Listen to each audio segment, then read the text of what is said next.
Praise the lord. ఈ రోజు దేవుని వాగ్దానం. యెహోవా పడిపోవు వారినందరినీ ఉద్ధరించువాడు, కృంగిపోయిన వారినందరినీ లేవనెత్తువాడు.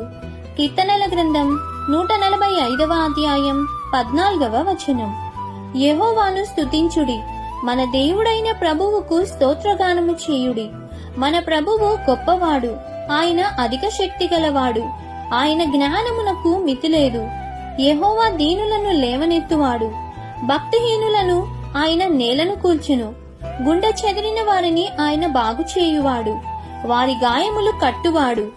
కాబట్టి శ్రమల దినాలలో కృంగిపోకుండా దేవుని సహాయం కోసం ఎదురు చూడాలని కోరుతూ, ఈ దిన వాగ్దానం మీ అందరి జీవితంలో నెరవేరాలని కోరుకుంటూ, దేవుని సువార్తా పరిచర్యలో మీ సహోదరి.